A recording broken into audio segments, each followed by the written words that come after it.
Sur cette vague de déménagement du 1er juillet est terminée, mais ça ne veut pas dire que tout est au beau fixe pour les locataires. Karianne, il y a une dame de Victoriaville qui vit un cauchemar depuis son déménagement.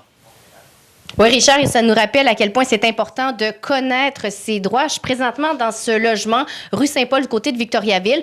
Elle a visité, Mme Thibert, ce logement le 5 juillet dernier. On lui a dit, oui, il y a des rénovations à faire, mais ce sera habitable lorsque vous emménagerez. Et là, vous voyez, on a dû retirer tous les planchers au sous-sol parce que c'était imbibé d'urine de chat. Et par la suite, alors qu'elle lavait les murs à l'étage parce que c'était très sale, les murs se sont effondrés. Il y avait de la moisissure à l'intérieur. Je vous laisse montrer avant de vous dire comment elle a réagi et quel recours elle a entrepris. Je laisse voir dans quel état se trouvait l'appartement.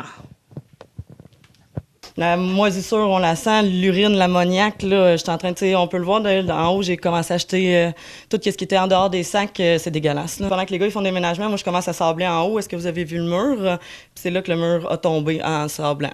Fait que je sablais le mur à cause des infiltrations d'eau qu'il y a eu. Il m'a dit qu'il a changé les fenêtres il y a 2 ans. Mais toi, ton contracteur était au courant là, qu'entre les murs, c'était moisi, là. C'est ça. Fait que il y a des odeurs de moisi, puis ici, on le voit très bien, là. Faudrait que je paye 2 loyers, il faudrait que je paye 2 déménagements. Là, je peux pas voir mon fils. Ça n'a pas de bon sens, là. Il me semble que c'est supposé être le propriétaire qui doit s'occuper de relocaliser le locataire. S'il y a un environnement comme ça, c'est pas vivant. On s'entend-tu que...